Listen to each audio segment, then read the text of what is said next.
Please welcome Maurice Cox, Planning Director for the City of Detroit. Judy Reese Morse, New Orleans Deputy Mayor for Citywide Initiatives. And Michael Braverman, Director of the Baltimore City Department of Housing and Community. With Gillian White, Senior Associate Editor at The Atlantic.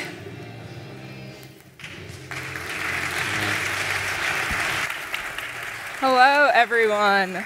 Thank you all so much for being here this afternoon. I have to tell you guys, I'm very, very excited to be here for this conversation.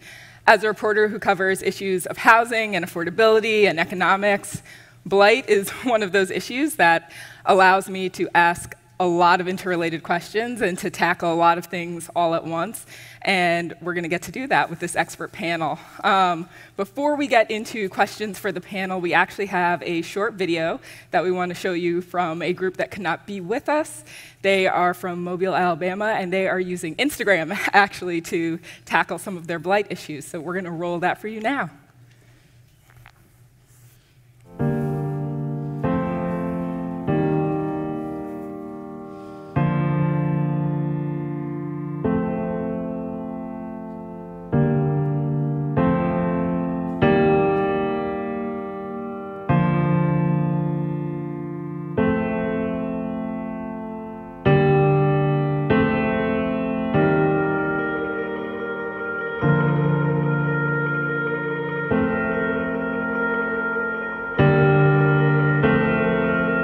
When we received the Bloomberg grant, I really didn't know what it would ultimately mean, but I knew that it was going to be big and I knew it was going to be exciting. Our team was put together with a lot of different backgrounds, not just in different education backgrounds, but also in different personal backgrounds, different personal life experiences. And the first thing that really came to mind for all of us is that no one really knew just how big the blight problem was in Mobile. It's an $83 million problem for the city of Mobile. When I see that there are properties around me that have been vacated, that are unkempt, it lets me know that there's work to be done. So we began riding around the city and we began posting our blighted properties to a private Instagram page. And so over the course of about 10 days, we had Instagrammed all of the blighted properties in Mobile. We now are able to direct city resources to the worst areas first to make the biggest impact for our citizens. I was born and raised in Mobile. One of the things that drives me every day is the passion and the love I have for the city. I think that's what makes it so awesome to be a part of the I-Team. The fact that, this city has great potential, but it has to be willing to tap into that potential. What's great about Mobile is really the people. They all have this passion for doing good. They all want to move forward. They all want progress. And so through the I-Team and with the mayor's voice behind us, we're able to align the many great things that people are doing here in Mobile and truly have an impact. You can't do it from sitting in your office. It comes from being out amongst the people and understanding the situations and understanding their journey to where they need to be at. When I moved here and started working on the yard, different women would approach me and stop their cars and say, "You're doing a great job. The property looks great." That matters. That means there's responsibility for me to take the torch to do the work of the person who put so much into this home. And I think that's what the neighborhood would gravitate to, and that's how we will address blight. People doing the work to address the issue. One of the things that I think is so powerful about an I-Team, our job is to seek new opinions and find new ways of doing things. So really our differences become our strengths. It allows us to look at problems in completely different ways. There's no way that we would have accomplished the things that have been accomplished had it not been for the influence of the I-Team. Their thought process, the way they gather the data, the way they analyze the problems and present solutions, it's unique. And so it's been transformative for our city. The impact that's already been made is huge, but the impact that's going to be made, I think, is going to be immeasurable.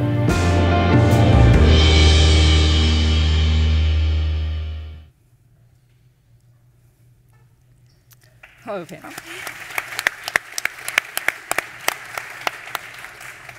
So I actually want to lead into my first question, kind of off of that video. So in that video, we saw people who were residents, people who worked in various forms of government trying to tackle this blight issue.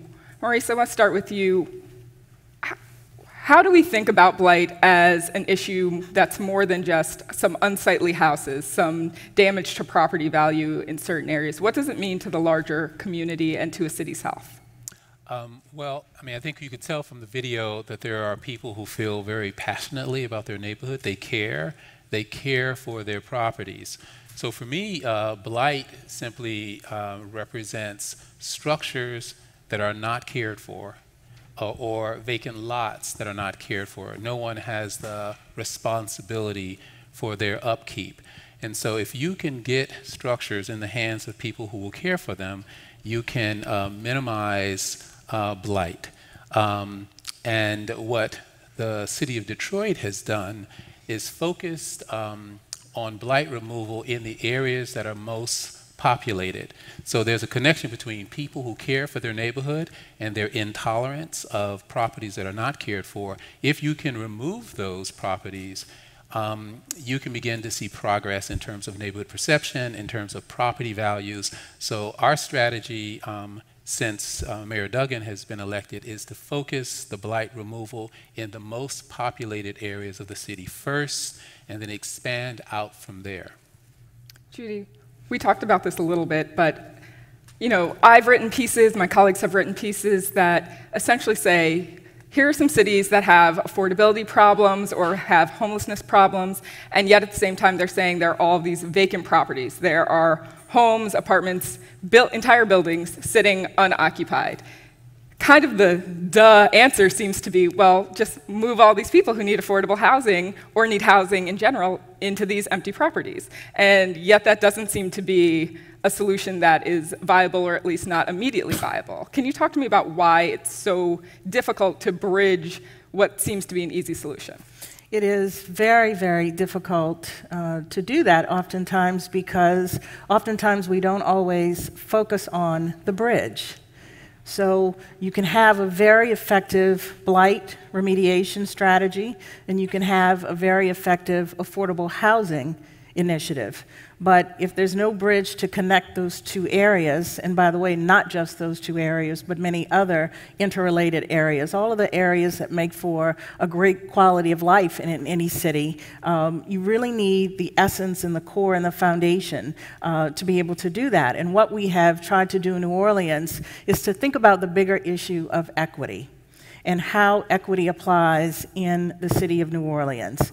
And under Mayor Landrieu's leadership, we have looked at a number of different areas, whether it is murder reduction among young African American men, or reforms in the criminal justice system, affordable housing, health equity, transportation, all of those issues that really make for a great quality of life. We've done work in all of those areas, and then we realized in order for this work to be sustainable, we've got to have a strategy that, as Mayor Landrieu says, is built into the DNA of government. It should be no different than how the city picks up trash, how it fills potholes, how it fixes streetlights, how it performs its basic services for the people of New Orleans. And so when we took those steps back, we realized we've got to build a strategy that is formal, that lives deep within the bones of government, and a regular practice, an actual practice, a daily practice of equity. And I think with that kind of system in place, which is what we have recently announced in New Orleans, and what now city government will be working towards, we will be able to look at how to create those bridges that will connect one strong body of work with another strong body of work. So we've only been on stage for a few minutes, and already we've talked about 4 cities that are dealing with blight issues. We've talked about Mobile, we've talked about Detroit, we've talked about New Orleans. Michael, we are sitting here in Baltimore for a reason. Can you talk to me a little bit about the scope of the issue that you came into, the scope of the blight issue, and how you guys are tackling it? Sure. First of all, welcome to Baltimore for everyone who isn't from Baltimore, and certainly to my colleagues from New Orleans and Detroit. Baltimore, we all have very similar problems, although I think that New Orleans is finally a growing city again. But Baltimore is we were built out at about 1 million people. We're down to 620,000. We've stabilized, but as some folks like to say, when all those people left, they didn't take their houses with them. At the end of the day, there's been sort of massive macroeconomic shifts, and we have, while we may not have the same sort of orders of magnitude numbers as Detroit, in Baltimore, the 16,000 vacant and boarded up buildings, the 10,000 or more scattered vacant lots create extraordinary blight because they're not evenly distributed in the city. They exist in concentrated areas in some neighborhoods, and that blight is profoundly damaging to the quality of life. Baltimore has a number of strategies that we've been using. We have no magic wand, but we have a number of strategies that we've been applying to encourage reinvestment, to encourage our existing residents to be present during a period of reinvestment by investing in their homes, by building affordable housing at the same time that we're encouraging reinvestment in communities. And you're here on North Avenue in Baltimore City in a formerly vacant building, which is part of the kinds of partnerships that have been developed in Baltimore City with our anchor institutions that the mayor referred to, with Maryland Institute College of Art and Johns Hopkins here and University of Baltimore, to anchor investment on this North Avenue. And there's another theater just a few doors up that's formerly vacant. There are 2 buildings that house schools that were formerly vacant, and 2 communities immediately to our east, Greenmount West and Barclay, that had about 500 vacant buildings in them. And these combination of strategies to encourage foreign nonprofit investment and to invest in existing homeowners' homes have brought us to where we are today. If you were just to walk out and walk either north or south in Barclay and Greenmount West, we've gone from 500 vacant buildings down to 150. And of those 150 that are left, 40% are under permit, and we've built to preserve nearly 700 units of affordable housing at the same time. That's part of our challenge and part of our success, but unfortunately there are challenges across the entire city that we need to meet. What are some of the biggest challenges that you've met as you guys have been trying to implement these various strategies? Well, fundamentally, we have issues of demand here in Baltimore. I mean, there's some very fundamental issues the mayor talked about. We have crime, schools, and taxes. Those are standards. We have liquidity issues in terms of where there's development that would be appropriate, but there isn't enough access to capital that we need. So that's the 4th issue. And then, we still, in spite of whether we see demand today or tomorrow, we need immediate strategies to improve the quality of life where we are. And so the kinds of capital dollars that we need, unfortunately, Baltimore hasn't been as fortunate, whether we call it fortunate or not, to be a hardest hit city, but the reprogramming of TARP funds has been one way that other cities have been able to get extraordinary allocations from the federal government that we don't have access to. So we have that challenge of trying to meet the need. We can thank our governor for pumping $75 million of new money for blight elimination, combined with the mayor's contribution and the mayor's intellectual team, some of whom are in the room right now that I see. Welcome. So those are some of the issues. I might have lost your question. No. Sorry. That's a lot of so much going on in 2 minutes. I was going to say, there are lots of challenges. Maurice, I saw you nodding your head a little bit, and I'm wondering how much of both the strategy and the challenges that Michael was talking about resonate with you. They really resonate. Trying again to imagine how do you create value during the interim phase until a neighborhood actually has the market has discovered it, and how do you address the curbside appeal of neighborhoods. And so if you're successful in your blight removal, what you've created is perhaps a new form of blight, which is vacant land that has no one who's caring for it. So part of the strategy in Detroit is, can you go into a discrete neighborhood, let's say a quarter square mile, remove all blight, so whatever houses cannot be rehabbed, demolish them, rehab every house in that quarter square mile, and plant a garden in every vacant lot. And this strategy, we're actually implementing this strategy where a single developer is being asked to renovate 115 historic homes in a quarter square mile and plant 200 gardens. So there will be no such thing as a vacant lot that is uncared for in this neighborhood. And so tying rehab to the lot next door, to installing a sustainable, low-maintenance landscape that adds physical beauty, performs, things like managing stormwater, but most importantly, gives clues that every lot in this neighborhood is cared for. And so we are designing this and implementing it this fall, and we have 3 other quarter square mile neighborhoods that will be RFP'd in the next year. And so we're going to test this strategy because it involves 20 acres in a single neighborhood. And can you tie the land-based strategy and stewardship to your housing rehab strategy? And we'll see. But the most important thing for us is that we put it out there. A community developer saw it, thought that they could make money as well as do good. And philanthropy came in and said, we want to be a part of this. And so we were able to leverage public dollars and philanthropic dollars to do something where a market is basically very, very, very quiet. We'll see.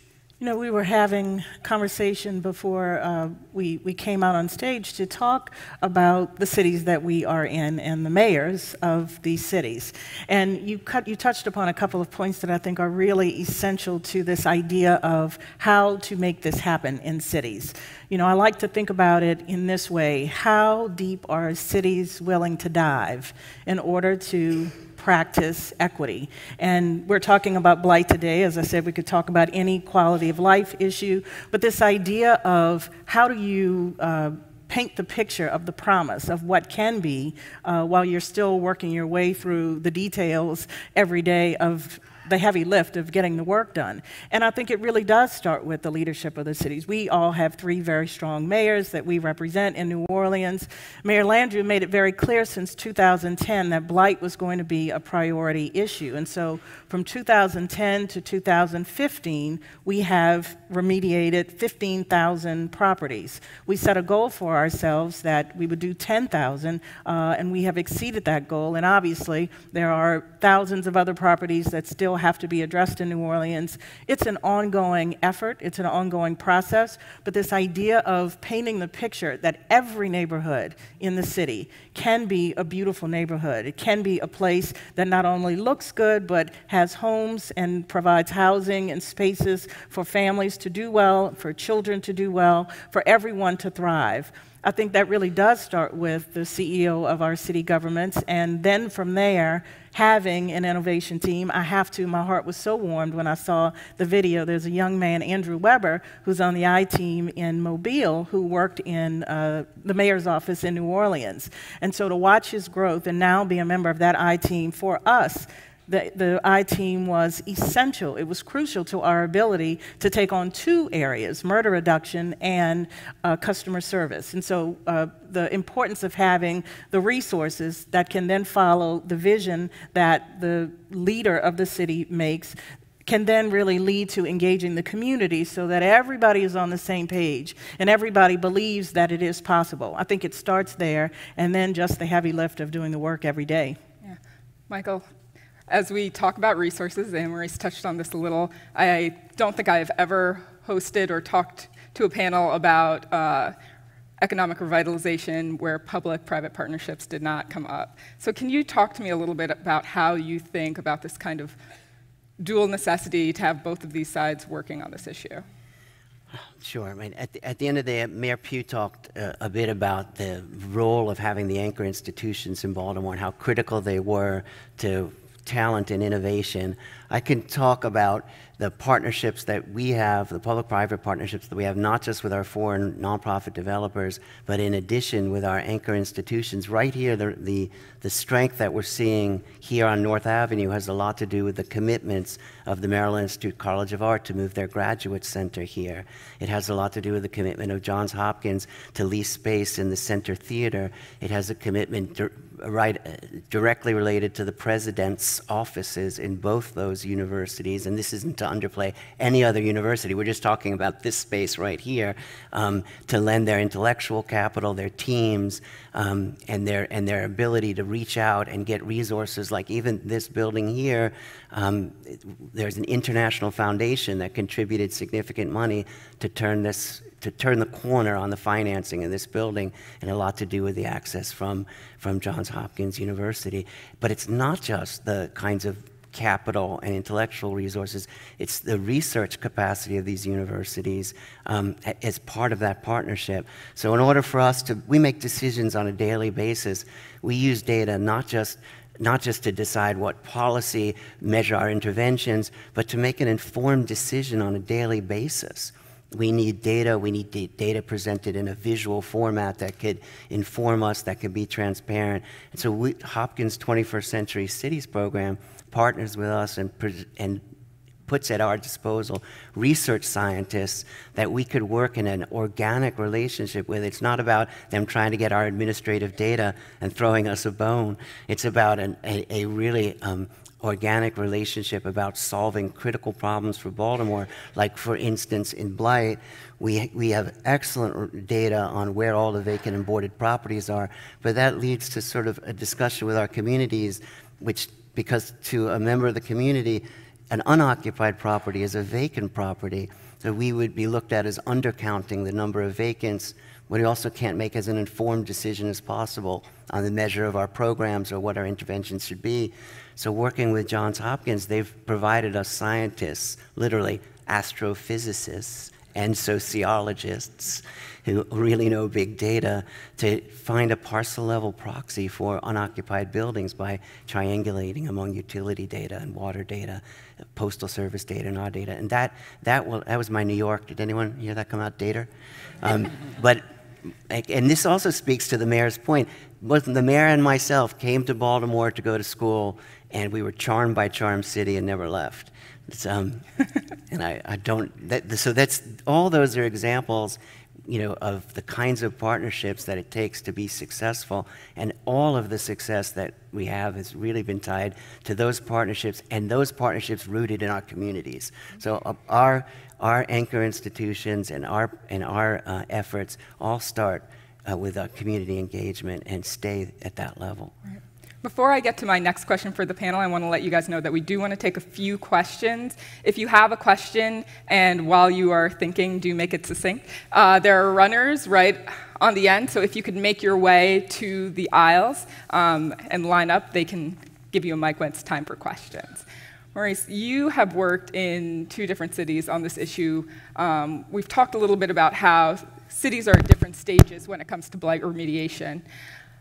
I don't want to lose the thread of equity that Judy started. From your experience, what is the best way, or are there best practices or best questions even, that cities should be asking about how to combine economic revitalization with taking care of the people who have been in some of these communities for years?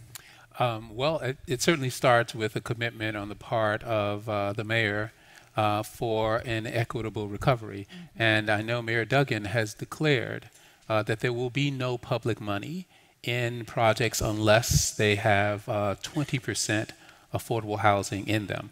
And so, since every deal in the city, there's no such thing as a private private deal in Detroit. Everyone is a public, private, philanthropic, and community partnership. That means we get to talk about equity and in the recovery of every housing deal. The other part about assuring that there's an equitable recovery is the inclusion of those who stayed.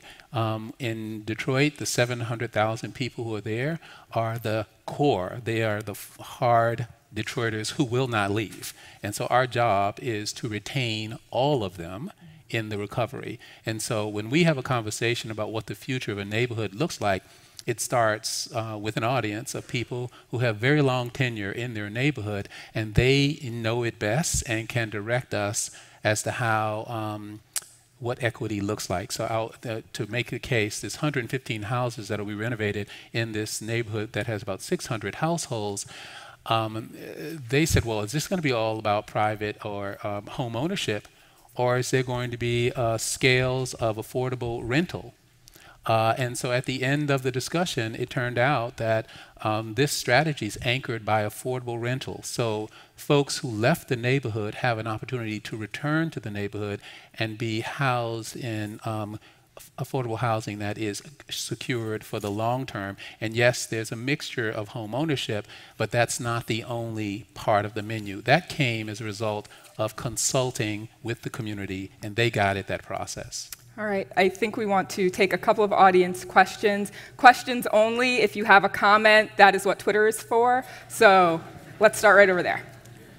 My name is China Boak Terrell. Can you talk about the differences that you found in terms of addressing commercial blight versus residential blight?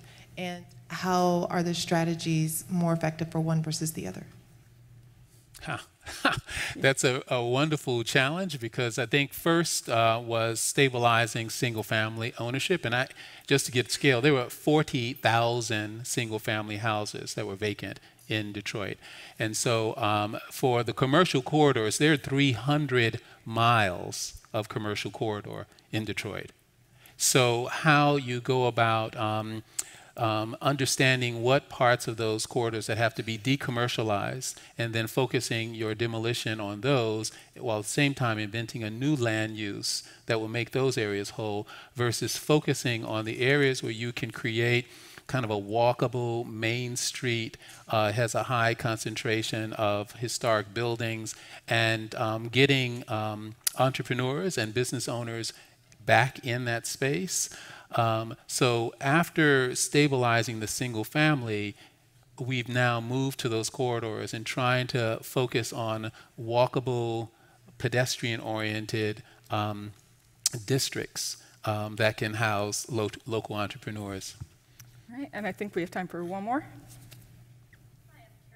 Karen Cruz Thomas with Johns Hopkins School of Public Health. I just bought a foreclosed house in Baltimore City, and I'm moving out of Baltimore County and into the city. And I wanted to ask, thank you. In the conversation with Mayor Pugh, she was asked if she thought gentrification was a dirty word. And I wanted to ask, how can policies and individuals ensure that moving, turning houses over and renovating them, and bringing private individual investors into neighborhoods doesn't push residents out or push rents higher or have negative impacts on those neighborhoods? Thank you. Thank you. Yeah, tackle that. Sure. So we can talk a little bit about Greenmount West and Berkeley, which is where we are right here now, which is an area that's seeing that kind of reinvestment. So at an early time when the land values are lower, that's the time to be ensuring that you're building affordable housing at the same time. It's also the opportunity to make sure that we're investing in the homes of the long-term residents. I see Alice Kennedy right here in front of me, who runs our Green and Healthy Homes initiatives to ensure that we can weatherize those homes, that we could provide slip and fall protection to keep our seniors there, that we can reduce the carrying costs of their homes so that they can stay in as long as possible, deferred loan programs, fixed roofs, etc. And we have been finding in Baltimore, for the most part, people are moving into vacant, and in neighborhoods like Berkeley and Greenmount West, into vacant homes, and that at that interface of the new residents and our longtime communities, things are going really well. There's a welcoming attitude in Baltimore towards towards the new residents, and there's an extraordinary amount of wealth being created in the homes of the longtime residents here in Baltimore City that they haven't seen in a long time. And so there are things you need to do affirmatively, affordable housing and invest in longtime homeowners' homes. But if you do that, we have been finding that it's been going quite well on that interface. Thanks.